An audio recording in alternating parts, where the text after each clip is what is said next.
Hello everyone, Silently here and welcome back to another Minecraft video. Mojang has just completely changed how mobs spawn in both the Bedrock Edition and on Java Edition, and this is going to have quite a few changes to the way that you play Minecraft. It's going to change a lot of different things, but most of it should be for the absolute better, and it's going to be a very interesting change once it eventually rolls out. Keep in mind, these changes are only in the experimental versions for Java and Bedrock. They have not been added to 1.17. However, we'll likely see them in 1.18. If you want to read more about these experimental modes, I'll have some articles linked down in the description below. There's a lot more in these experiments. However, this change to mob spawning I think is the most important and the most interesting. So what is this absolutely huge change that Mojang has made to mob spawning? Well, it's a relatively simple one, but it has a lot of really big impacts, and it also gives a lot more power to the player and significantly simplifies how we, the players, think about mob spawning.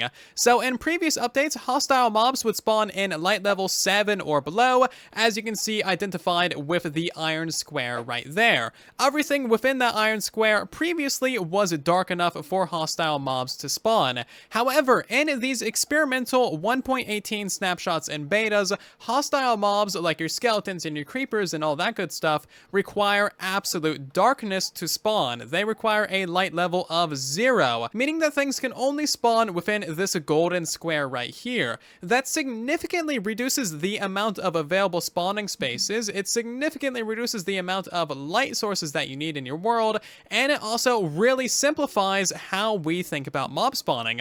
Basically, if you see any light at all, no matter how dim the light is, no hostile mobs are going to spawn there. They need absolute complete darkness in order to be able to spawn, which makes it so that we can really play around with light levels a lot more. We can have dark and creepy and evil builds without worrying about creepers blowing them up. So to put this into some context that you might understand a little bit better, previously torches would light up a really big area of a 13 by 13 diamond. So everything within this little bit of an iron diamond right here previously would be bright enough to prevent mob spawns, and we can look at that and you'll see that all of the edges are block light of 8, and if we step past this, the block light goes down to 7. A hostile mob previously would be able to spawn right here. However, in these new 1.18 experiments, the torch now spawn proofs absolutely everything within the golden square, which is a massive 27 by 27 diamond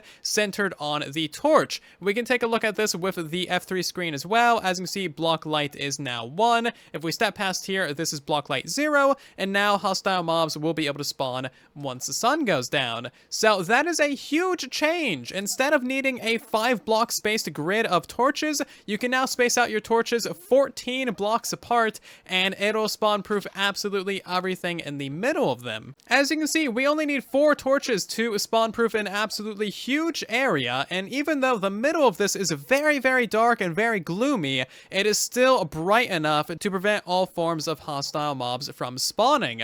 It's honestly such a nice little change, and it really solves a lot of problems. So keep in mind, there are 2 forms of light in Minecraft, and this change to mob spawning only affects the block light. There's also the skylight, and that basically has to do with like if you're underground, for example. So if I step to the side, the skylight is going to go down to 0, and that means that like the sun, for example, is not going to be able to light up this area. Block light is from any other light source like a torch or a sea lantern, a jack-o'-lantern, fire, lava, pickles, glow lichen, glow berries, anything else, you name it, that is going to be block light, and this change to mob spawning only affects a block light. So to give you a real quick example, like if we go over here to just a random part of the world, you'll see that the block light is 0 because there's no light sources around, but the skylight is still 15. However, mobs will be able to spawn in this area, of course, because the block light is 0. This new system of mob spawning completely validates every single light source in Minecraft, and no matter how much light it emits, it will be a valid light source and it will prevent things from spawning.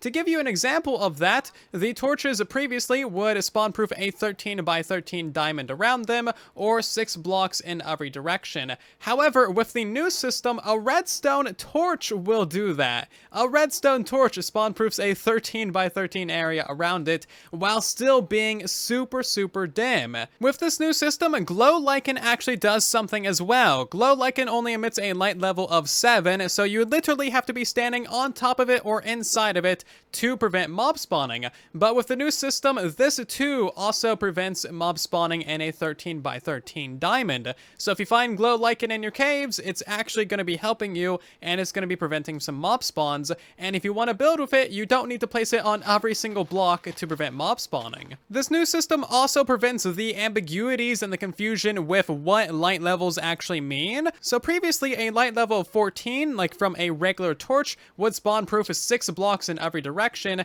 and it's basically impossible to tell between light levels 8 and light level 7, so you need some sort of texture pack or the F3 screen, or you need to physically count and tell where mobs can and cannot spawn. It's an absolutely terrible system, but now all you need to know is the light level that something emits. So a light level of 14 from a torch means that you can walk 13 blocks in any direction and know that mobs will not spawn until you get to that 14th block. It's really quite simple, and it means that you can just go to the wiki, look at the light levels of any block in Minecraft, and then know exactly where to place these things in your world to prevent absolutely everything from spawning. Now, this change means that we can have a variety of super gloomy and super dark, dusty, evil builds using light levels and have so much more fun with light levels, but still be safe from mob spawning. So I have spawn-proofed this cave using just a couple of redstone torches and crystals and ender chests and other things that emit very low light levels.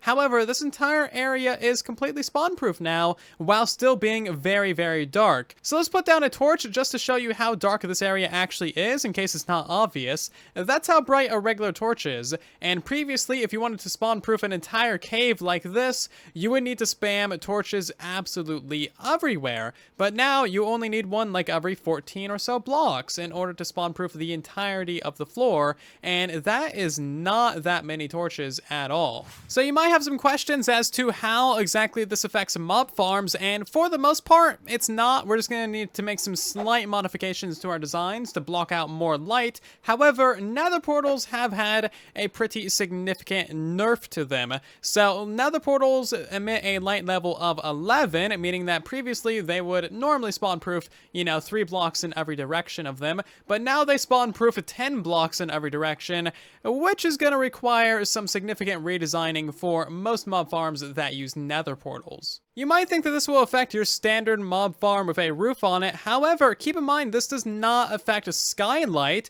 it only affects a block light. So while this farm is still very, very bright in here, it's actually still dark enough for mobs to spawn in it, and there's no block light at all because there's no torches and there's no other blocks that emit any form of light level. So for the most part, your mob farms should be relatively fine unless you have torches in the area, and also tinted glass just became a lot more valuable in a lot of different situations. Just a quick couple of notes here. This does not affect guardians because guardians don't actually care about light levels when spawning in. So as you can see, these guys are still spawning in at block light of 11. I can't determine if this change affects the slime spawning at all, but I would assume that it does not because slimes don't usually care about light levels.